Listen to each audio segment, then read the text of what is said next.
What is up, Steve here? I hope you are doing well. I came across an article talking about the trillions of dollars of home equity homeowners have based on the insane market over the last couple of years. And also I'm going to talk about why I believe that a lot of it is fake equity. So stick with me. Let's dive into this. Housing wealth gains a record 1.2 trillion, but there are signs the market is cooling. Homeowners are in the money and it just keeps going. 2 years of rapidly rising home prices have pushed the nation's collective home equity to new highs. The amount of money mortgage holders could pull out of their homes while still keeping 20% equity cushion rose by an unprecedented $1.2 trillion in the first quarter of this year, according to a new analysis from Black Knight.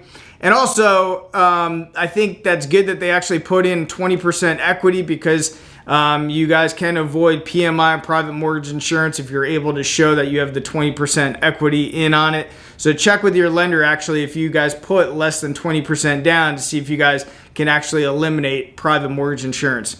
Mortgage holders, so-called tappable equity, was up 34% or by $2.8 trillion in April compared with a year ago. Total tappable equity stood at $11 trillion, or 2 times the previous peak in 2006.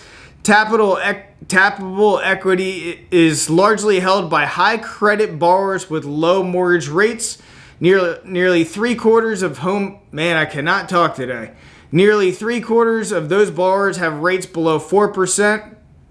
The flip side of rising home values is that prospective buyers are increasingly being priced out of the market. Mortgage rates have been also rising sharply, and that's putting home buyers basically out of reach, potential home buyers completely out of reach. So let's talk about this. I mean,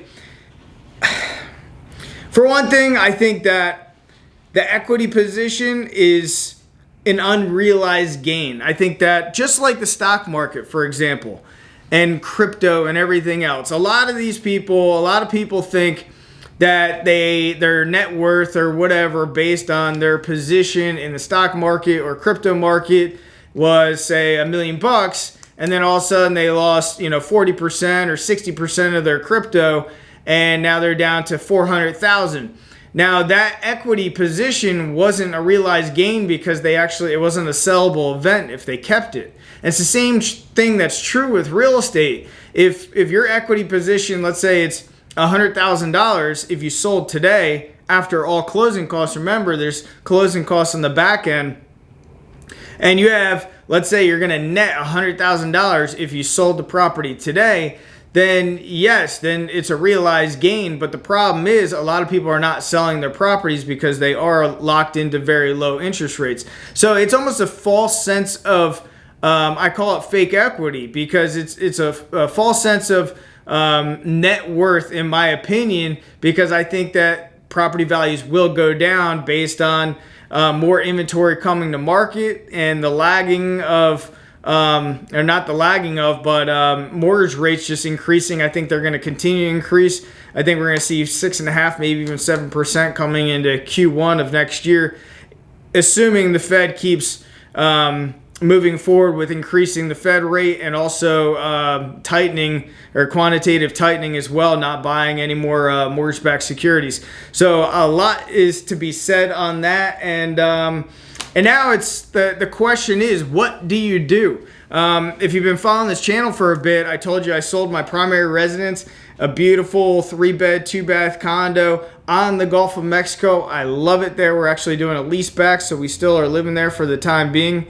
And, I sold it with the boat dock, the boat, everything else. And I'm in the mode of sacrificing. I'm sacrificing for, my whole family is sacrificing right now. And, they're a little upset about the sale, and I get it. But I know pulling additional equity out of that property based on the sale is going to put us into a much better position in the future to purchase again.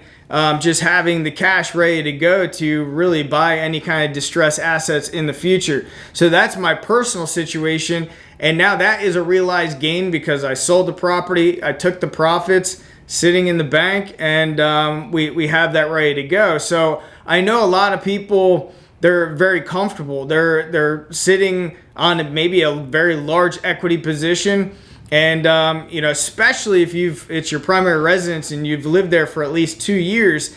It's up to $250,000 per individual, or up to $500,000 gain for a married couple that you guys will not be taxed on. And I'll put the link for the IRS code below. I'm not a financial advisor in any sense, but especially if you guys have been there for a 2-year period and you have significant equity, I mean, it's hard not to put the property up on the market. But the problem is, too many people are just comfortable. They're comfortable where they're at, or if their kids are in a certain school district or whatever the case is.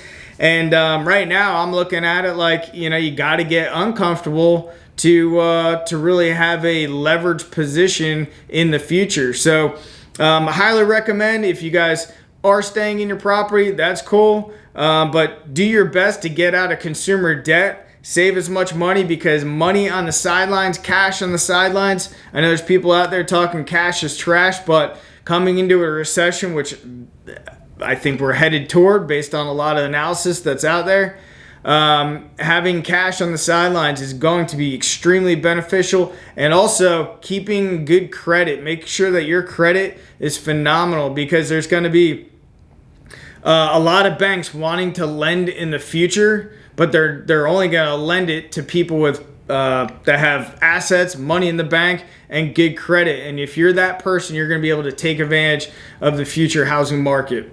Anyway, let me know your thoughts. I'm sure some of you guys don't agree with that. That's fine. That's your opinion.